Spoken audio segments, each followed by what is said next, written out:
आज हम बात करने जा रहे हैं यूएसए के टूरिस्ट वीज़ा के बारे में। और यूएसए का टूरिस्ट वीज़ा अगर आपको चाहिए तो आपको किस तरह से अप्लाई करना पड़ेगा और क्या क्या स्टेप्स आपको लेने पड़ेंगे कि आपका वीज़ा लग जाए।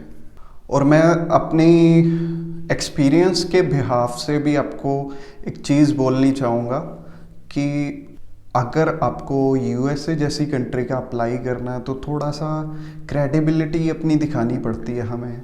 वैसे तो यूएसए का टोटली इंटरव्यू बेस्ड होता है, बट आपको काफ़ी चीज़ों का इसमें ध्यान रखना पड़ता है। और इसमें जो मेन चीज़ रहती है वो आपकी इंटरव्यू प्रिपरेशन रहती है। अगर आप इंटरव्यू क्रैक कर लेते हो तो आपको वीज़ा मिल जाता है। और ये चाहे जितनी मर्जी अच्छी आप फाइलिंग कर लो, फाइलिंग का तो फ़र्क पड़ता ही है कि उसमें थोड़ी गलती नहीं होनी चाहिए, बट सबसे जो ध्यान देने वाली चीज़ होती है इसमें वो इंटरव्यू की प्रिपरेशन ही रहती है। अगर आपको, और इसमें आप भी बहुत बड़ा मेजर रोल प्ले करते हो जब आपको यूएसए का वीज़ा चाहिए। इसमें कॉन्फिडेंस ही सबसे बड़ी चीज़ रहेगी आपकी।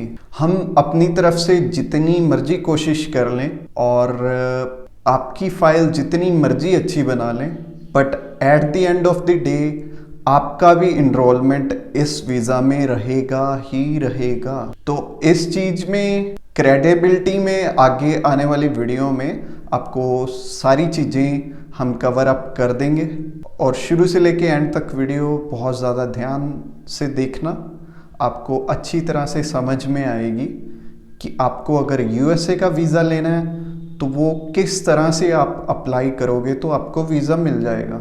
मेरा नाम है रमन और आप देख रहे हो टूरिस्ट वीज़ा एडवांटेज का ये लेटेस्ट एपिसोड, जो कि रहेगा यूएसए की वीज़ा के बारे में। Let's start.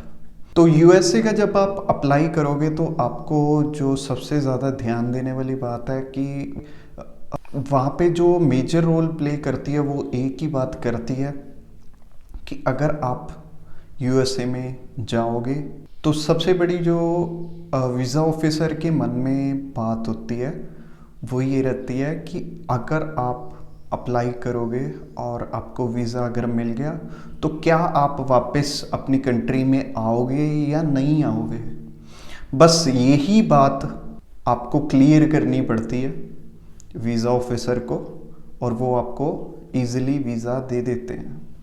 तो इस चीज़ को क्रैक करने के लिए आपको क्या करना पड़ेगा, थोड़ी अपनी क्रेडिबिलिटी बना के चलनी पड़ेगी। जैसे कि क्रेडिबिलिटी कैसे बना सकते हो आप जैसे एशियन कंट्रीज़ हैं काफ़ी जहाँ पे वीज़ा इजीली लग जाता है हमारा इंडियंस का, तो आप वहाँ पे पहले ट्रैवल करो। और वहाँ पे जब आप ट्रैवल कर लोगे उसके बाद आप अगर यूएसए का वीज़ा अप्लाई करोगे तो वो चीज़ पॉजिटिव शो होएगी। आप खुद सोच के देखो कि एक वीज़ा ऑफिसर यही देखेगा ना कि हाँ ये उस कंट्री में गया वहाँ से वापस आया, उस कंट्री में गया वहाँ से वापस आया।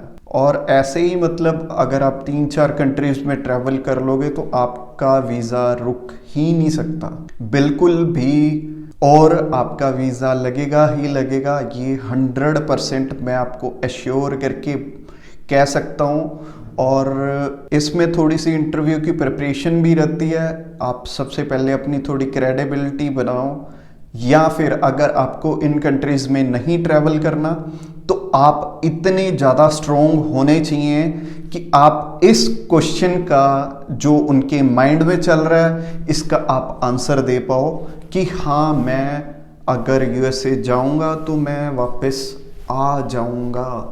तो इस चीज़ के लिए मतलब आप रेडी रहना। अगर आप पहले किसी भी कंट्री में ट्रैवल नहीं किए तो अगर आप डायरेक्टली यूएसए का अप्लाई कर रहे हो, और स्पेशली अगर आप हरियाणा या फिर पंजाब से बिलोंग करते हो या गुजरात से बिलोंग करते हो तो थोड़ी सी टेंशन वाली बात रहेगी ये अगर आप डायरेक्टली अप्लाई करोगे। तो आपने देखा भी होगा कि, और एक चीज़ हरियाणा पंजाब एंड गुजरात में बहुत ज़्यादा गलत चल रही है, वो चल रही है आपका जो वीज़ा की कॉस्ट है वो नियर अबाउट 20,000 में आपकी पूरी की पूरी मतलब A to Z तक मतलब अगर खर्चा लगाएं तो 20,000 के करीब आपका खर्चा रहता है। बट एजेंट्स आपसे ज़्यादा चार्ज करते हैं, लाखों में चार्ज करते हैं, specially in Haryana, Punjab and Gujarat. वो आपको बोलते हैं कि हाँ आप ट्रैवल करो पहले 1-2 कंट्री में, उसके बाद आप अप्लाई करना USA का। वो भी बिल्कुल इसी तरह से करते हैं। और मैं आपको एक और चीज़ बतानी चाहूँगा, आप जब भी हमें कॉल करोगे तो आप इस चीज़ के बारे में भी पूछ सकते हो, क्योंकि हम टोटल 56 कंट्रीज़ जो हैं हम रिप्रेजेंट कर रहे हैं। हम 56 कंट्रीज़ में डील करते हैं वीज़ा में। तो उसमें से काफ़ी कंट्रीज़ ऐसी भी हैं जो कि ईजिली आपको वीज़ा दे देती हैं। स्टार्टिंग से लेके एंड तक हम आपके साथ रहेंगे और आपको एक एक स्टेप पे हम गाइड करेंगे कि हाँ इस तरह से आपका वीज़ा लगेगा और ये स्टेप आपको फॉलो करने पड़ेंगे। और अगर आप उन स्टेप्स को फॉलो कर लेते हो तो बहुत छोटे अमाउंट में आप ट्रैवल कर पाओगे बहुत सारी कंट्रीज और इवन USA भी। तो लाखों रुपए ऐसे ही बर्बाद करने से अच्छा है कि आप अपनी क्रेडिबिलिटी बनाओ। आपको बाहर जाना है तो बिल्कुल भी इसमें बड़ी बात नहीं है, आपका USA का वीज़ा ईजिली लगवा के हम दे देंगे। उसके लिए एक्सपर्ट गाइडेंस हमेशा देने के लिए हम आपको तैयार हैं। तो अगर आप भी रेडी हो कि आपको USA का वीज़ा लेना है, चाहे इंटरव्यू प्रिपरेशन की बात हो, चाहे फाइलिंग की बात हो, हम किसी भी चीज़ में आपकी हेल्प करने के लिए रेडी हैं। अगर आप अभी अप्लाई करना चाहते हो USA का तो आप नीचे दिए गए नंबर पे कॉल कर सकते हो।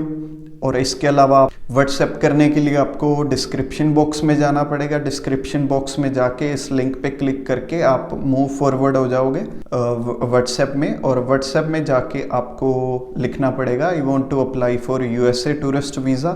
और जब भी आप कॉल करोगे हमारी टीम बिल्कुल इस तरह से आपको मैनेज करेगी कि मतलब स्टेप बाय स्टेप आपको गाइड करेगी कि हाँ फर्स्टली आपको इस कंट्री आपको ऑप्शन दे दिए जाएंगे 5 से 6, आप उनमें से डिसाइड करोगे। तो चाहे हम स्टार्टिंग की बात करें, चाहे USA की बात करें, अगर आपको एशियन कंट्रीज़ में भी किसी भी कंट्री में जाना पड़े तो हम आपका वीज़ा लगवा के देंगे। उसके बाद हम नेक्स्ट जब आप वापस लौट आओगे आप दोबारा से अप्लाई करोगे अगर USA जैसी कंट्री का या यूरोपियन कंट्रीज़ का, तो आपका वीज़ा हम ग्रांट करवा के देने में पूरी आपकी हेल्प करेंगे और आपकी ज़्यादा कॉस्टिंग भी नहीं आने देंगे इस चीज़ में। And thanks for watching this video.